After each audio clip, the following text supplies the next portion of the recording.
Guys, lo tahu kan Donald Trump baru aja dilantik jadi presiden Amerika untuk yang kedua kalinya? Yuk, sekali-kali kita ngomongin politik, sosial, dan ekonomi sekaligus. Video ini akan membahas hal ini, mengapa Trump bisa menang di pemilu 2024 dan kepilih lagi setelah kalah kontroversial di 2019. Kita mulai yuk guys.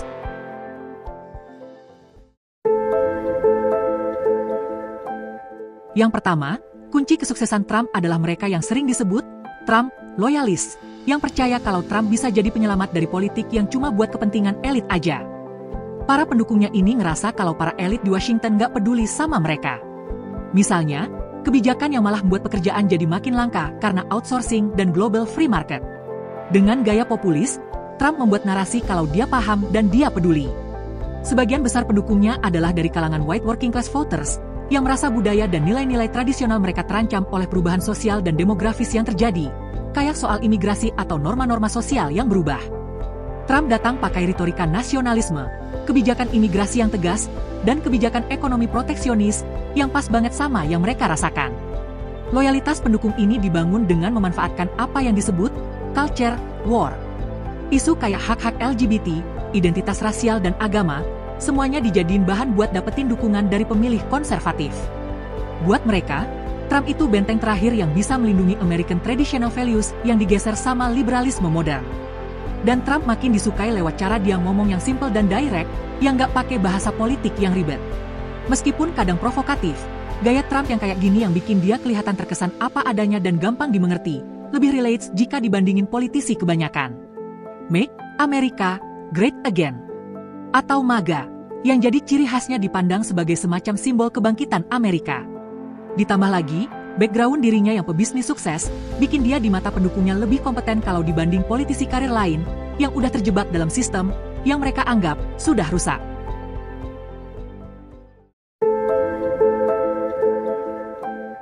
Berikutnya, banyak yang kecewa sama pemerintahan Biden, terutama soal ekonomi.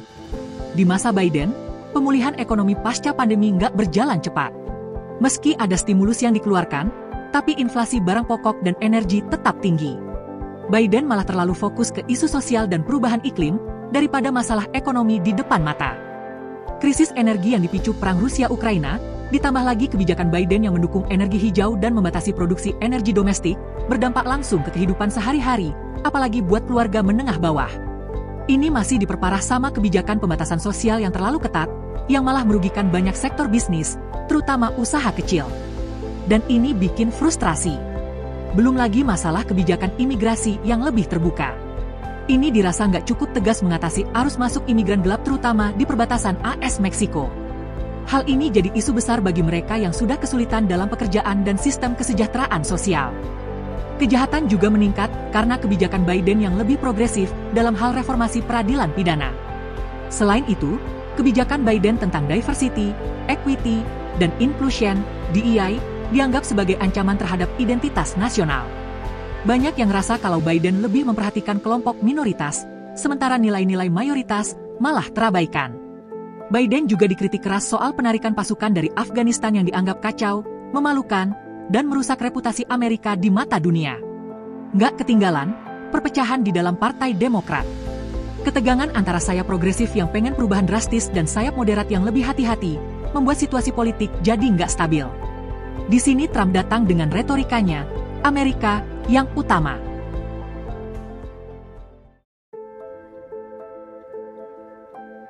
Berikutnya, meskipun kontroversial, Trump sangat populer buat pendukungnya.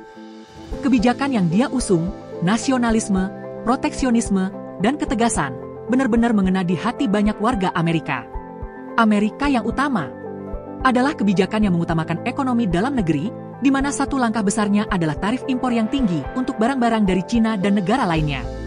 Beberapa perjanjian perdagangan yang dia anggap merugikan Amerika, kayak TPP, Trans-Pacific Partnership, dan NAFTA, North American Free Trade Agreement, dianulir dan diganti dengan USMCA, United States-Mexico-Canada Agreement. Kontroversi lain yang sangat populer di kalangan pendukungnya adalah membangun dinding di perbatasan Meksiko, untuk memastikan kalau imigran yang masuk ke AS itu memang hanya yang benar-benar memenuhi standar, dan bukan ilegal. Trump juga lebih memilih untuk mengurangi keterlibatan AS dalam konflik internasional yang nggak secara langsung mempengaruhi keamanan nasionalnya, kayak menarik pasukan AS dari Suriah. Dia juga mengkritik NATO, bahkan menuntut negara anggota lainnya buat bayar lebih banyak untuk biaya pertahanan. Selain itu, dia menormalisasi hubungan dengan beberapa negara Arab lewat Abraham Accords, yang menghasilkan kesepakatan damai antara Israel dan negara-negara Teluk.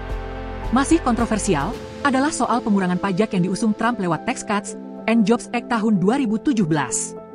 Pendukungnya, terutama dari kalangan bisnis dan kelas menengah atas, ngerasa kalau kebijakan bisa merangsang pertumbuhan ekonomi, meskipun banyak yang mengkritik juga karena dianggap naikin defisit anggaran. Di sektor energi, Trump sangat pro terhadap kebijakan yang mendukung energi domestik, dengan membuka lebih banyak lahan untuk eksplorasi minyak dan gas alam, terutama di Alaska dan lainnya. Ini akan mengurangi ketergantungan AS pada energi impor dan mendorong produksi energi dalam negeri. Pekerja sektor energi, terutama di Texas dan Wyoming yang punya banyak ladang minyak dan tambang batu bara, sangat senang dengan ini. Trump adalah juga simbol buat pemilih konservatif yang khawatir dengan agenda tentang hak-hak LGBT, pro-aborsi, dan ideologi identitas rasial yang semakin inklusif. Trump dirasa sosok yang bisa mempertahankan Amerika traditional values dan menentang kebijakan progresif yang dianggap terlalu jauh, kayak euforia gerakan Black Lives Matter. Banyak yang ngerasa kalau politisi tradisional itu lambat dan ragu dalam mengambil keputusan.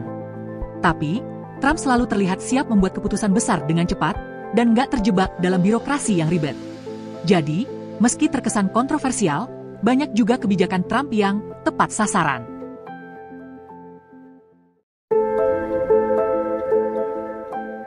Berikutnya, Trump memanfaatkan media sosial buat membangun image, memobilisasi pendukung, dan termasuk menyerang lawan politik.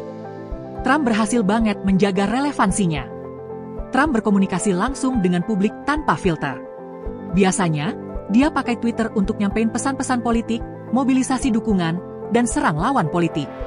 Dengan gaya bicara yang langsung, provokatif, dan kadang kontroversial, dia selalu bisa ngebus visibilitasnya. Kemampuan Trump buat mengendalikan narasi sangat mendukung dan menciptakan kontroversi, menjadikannya tetap jadi pusat perhatian, meskipun sering juga mendapatkan kecaman. Tim kampanyenya sering banget pakai humor atau meme yang satirikal dan provokatif, untuk menarik audiens muda yang aktif di media sosial. Ini jadi terasa lebih santai dan dekat dengan pendukungnya. Dengan slogan, Make America Great Again, MAGA, Trump nge-branding dirinya sebagai orang luar yang sedang menantang arus utama. Setiap kali ada isu yang muncul di publik atau media, dia nggak ragu buat merespons dengan lebih keras lagi. Ini membuat dia selalu jadi bahan pembicaraan. Kemampuan untuk terus menjadi berita adalah salah satu kekuatan terbesar Trump. Selain itu, Trump dan tim kampanyenya juga ahli menggunakan data dan teknik micro-targeting. Memanfaatkan data demografis dan perilaku pemilih, mereka menyasar audiens dengan pesan yang lebih personal dan relevan. Iklan mereka disesuaikan dengan preferensi masing-masing pemilih, dan ini bikin kampanye jadi efektif. Dalam banyak video, Trump digambarkan sebagai pahlawan yang membela rakyat Amerika. Jadi, penggunaan media sosial oleh Trump bukan cuma soal politik, tapi juga soal branding dan image marketing, dengan memanfaatkan platform digital yang relevan.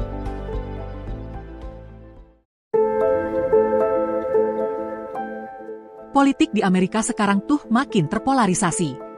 Semakin banyak orang yang punya ideologi yang beda jauh antara satu sama lain. Ada yang di kiri, progresif banget, ada yang di kanan, konservatif banget. Nah, Trump tuh paham banget dengan situasi kayak gini, dan dia malah bisa manfaatin itu. Di era Trump, polarisasi ideologi jadi makin tajam. Sejak zaman Obama udah kelihatan sih, tapi di bawah Trump, itu malah makin menjadi-jadi. Ada orang-orang yang merasa bahwa politik yang progresif udah keterlaluan, dan di sisi lain, ada yang merasa bahwa konservatisme itu lebih benar. Trump dengan cerdik bisa main di tengah-tengah ketegangan ini, ngebangun citra. Dia berhasil jadi corong buat orang-orang yang ngerasa terpinggirkan dan gak punya tempat di politik. Nah, Trump jago banget dalam bikin pemisahan yang jelas antara kami dan mereka yang narasinya adalah, yang dukung dia itu orang-orang yang benar, dan yang gak dukung adalah lawan yang harus dihadapi. Yang ngerasa terpinggirkan oleh sistem ngerasa kalau Trump corong mereka. Ini jadi kayak tribe yang kuat, yang pada akhirnya memobilisasi banyak orang. Gak cuma itu, masalah ketegangan rasial dan sosial juga meninggi. Trump ambil posisi yang tegas soal isu-isu kayak Black Lives Matter dan gerakan sosial lainnya. Warga merasa nilai-nilai tradisional mereka terancam oleh gerakan-gerakan ini, dan Trump bilang dia akan melindungi American values yang lagi terancam ini. Di sisi lain, pihak progresif ngerasa Trump adalah ancaman buat kemajuan sosial dan keadilan ras. Media dalam hal ini malah makin memperburuk situasi. Bisa dibilang sekarang ini kan, orang-orang sudah terjebak sama yang disebut filter bubbles. Mereka cuma lihat informasi yang mereka mau aja, dan Trump tahu cara manfaatin ini buat ngebangun cerita sesuai yang dia mau. Hasilnya, banyak orang yang ngerasa kalau media mainstream gak adil sama Trump, dan ini bikin loyalitas mereka makin kuat. Trump juga berhasil buat menarik perhatian dari silent majority, yang ngerasa gak pernah didengerin, dan Trump tuh jadi pilihan mereka karena ngerasa dia bisa mewakili. Jadi, bisa dibilang, Trump jago banget manfaatin ketegangan yang ada di masyarakat ini. Dengan pembagian yang jelas, retorika yang keras, dan cara dia ngelawan sistem yang ada, dia berhasil dapetin dukungan dari banyak orang yang ngerasa nggak punya tempat di dunia politik yang sekarang.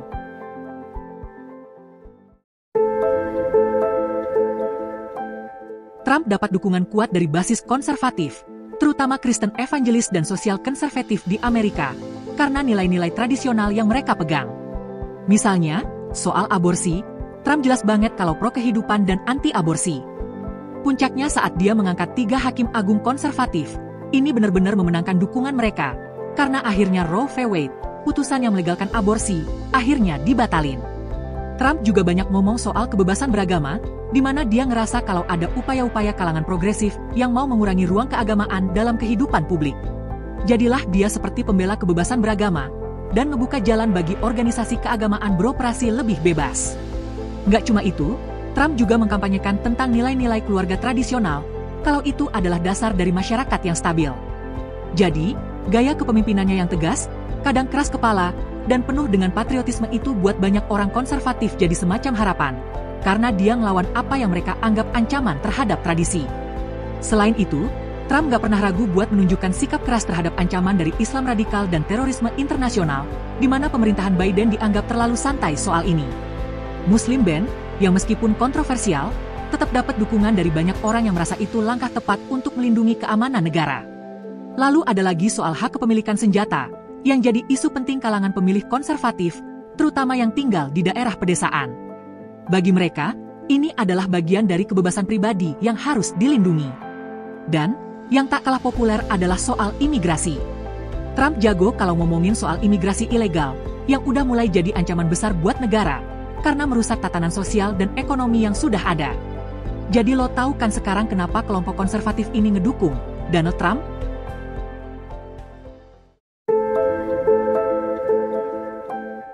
Trump bisa terpilih lagi, salah satunya juga karena dia pinter mainin kritik ke Partai Demokrat, terutama ke Joe Biden. Dia selalu ngegambarin Biden sebagai pemimpin yang lemah, nggak kompeten, dan nggak bisa nanganin masalah-masalah besar, kayak krisis ekonomi, masalah perbatasan, dan penarikan pasukan AS dari Afghanistan yang menurut banyak orang itu berantakan. Biden dianggap kayak simbol status quo yang nggak bisa ngatasin masalah-masalah besar, yang dikontrol sama kelompok progresif yang ekstrim, dan malah ngebuat keadaan rakyat Amerika jadi lebih parah. Trump juga menyerang kebijakan Biden yang lebih longgar soal imigrasi, kayak soal DSY, yang memberikan perhatian lebih kepada imigran ilegal di AS. Trump bilang kalau ini adalah kebijakan yang lembek, dan malah ngebuka pintu bagi imigran ilegal yang akan merusak keamanan dan ekonomi negara. Pemilih konservatif ngerasa kalau Trump jauh lebih tegas dalam hal ini. Nggak berhenti di situ, Trump juga mengkritik keras kebijakan-kebijakan kayak racial justice, transgender right, atau pembatasan kebebasan berbicara di media sosial, yang menurutnya mengancam American values. Semua ini tentu aja dikemas pakai narasi kalau dia itu pembela rakyat yang sedang berjuang melawan elit kekuasaan Partai Demokrat, yang dianggap bagian dari kemapanan yang nggak peduli sama kebutuhan kelas pekerja atau kelas menengah. Ini relates banget buat mereka yang terpinggirkan dan pengen ada perubahan. Di dalam negeri, Trump mengkampanyekan free market ekonomi dan kapitalis. Dia selalu ngebanggain kebijakan pajak rendah dan deregulasi ekonomi pemerintahannya, yang beneran buat ekonomi AS tumbuh. Sementara, kebijakan Demokrat justru jadi beban bisnis dan ngurangin kesempatan kerja. Belum lagi kalau ngomongin soal COVID-19. Trump selalu bilang kalau cara Biden itu lambat dan gak efektif, yang justru malah merugikan perekonomian. Trump selalu ngusulin supaya ekonomi dibuka lebih cepat dan gak terlalu ketat soal lockdown, karena merusak ekonomi. Pada intinya, Trump menarasikan kalau pemilu AS 2024 adalah merupakan pertarungan antara kebebasan dan kontrol totaliter dari Partai Demokrat. Dia bilang kalau Demokrat menang, Amerika bakal berubah jadi negara yang lebih diktator, dengan kebijakan-kebijakan yang ngatur kehidupan pribadi warganya.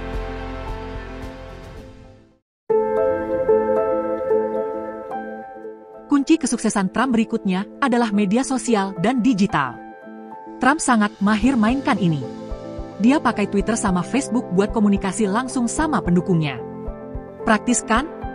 Tanpa harus lewat media mainstream yang syarat dengan kepentingan dan bias. Dan karena ini adalah direct communication, dia jadi kelihatan dan terasa dekat, jadi terkesan jujur dan apa adanya. Tim kampanye Trump bisa dibilang aktif banget bikin meme dan konten viral yang gampang banget kesebar. Ini bisa jadi adalah cara efektif buat ngekritik lawan politik, atau cuma sekedar nyebarin message yang ringan dan lucu, tapi tetap kena ke inti masalah. Dan karenanya, terbentuklah suatu echo chamber, atau semacam ruang di mana pendukungnya cuma denger pesan yang mereka suka aja, dan nggak terpapar sama kritikan dari luar. Algoritma media sosial ngebantu ningkatin konten yang udah pernah dilihat orang sebelumnya. Jadi, pendukungnya terus-terusan denger dan lihat pesan-pesan kampanye Trump, yang makin yakin sama narasi yang sengaja dibangun. Demikian juga soal iklan digital. Mereka secara spesifik menyasar pemilih yang paling potensial yang bisa dipengaruhi, berdasarkan umur, pekerjaan, atau preferensi politik. Iklan ini biasanya muncul di Facebook, Instagram, atau Google dengan pesan yang spesifik buat target tertentu, kayak orang yang khawatir banget soal kebijakan imigrasi. Ini jadi lebih personal dan langsung nempel di otak pemilih yang tepat. Tapi, Trump sering juga nyebarin narasi yang kontroversial, kayak soal pemilu 2020 yang katanya harusnya dia yang menang. Walaupun gak ada bukti kuat, banyak pendukungnya yang percaya karena teori-teori kayak gini banyak banget beredar di media sosial. Dan ini bikin citra Trump sebagai sosok yang melawan sistem yang curang jadi makin kuat, meskipun banyak juga yang gak setuju, terutama lawan-lawannya. Terciptalah aktivis online yang militan, yang aktif banget di Facebook, Twitter, dan Reddit, nyebarin pesan, ngadain aksi, dan menaikkan popularitas Trump sama kandidat-kandidat pendukungnya. Komunitas ini ngebantu banget waktu memobilisasi pemilih yang merasa punya tujuan yang sama dan pengen ikut andil dalam politik. Dan jangan lupa, Trump juga dapat dukungan dari banyak influencer dan media alternatif yang punya basis pengikut besar. Beberapa figur publik bahkan secara terang-terangan mendukung Trump dan bantu nyebarin pesannya ke pengikut mereka, kayak Elon Musk dan Joe Rogan. Sedangkan media kayak Fox News jadi saluran lainnya yang penting buat naikin citra Trump di pemilih konservatif. Nah, bagaimana menurut lo? Sebetulnya ada satu lagi sih yang bisa dikategorikan faktor penentu kemenangan Trump, yaitu percobaan pembunuhan yang gagal. Atau lo ada pendapat lain? Lo bisa tuliskan di kolom komentar apa yang jadi pendapat lo. Dan sebagai penutup, terima kasih sudah menonton. Kamsia, and until I see you again. Salam sukses!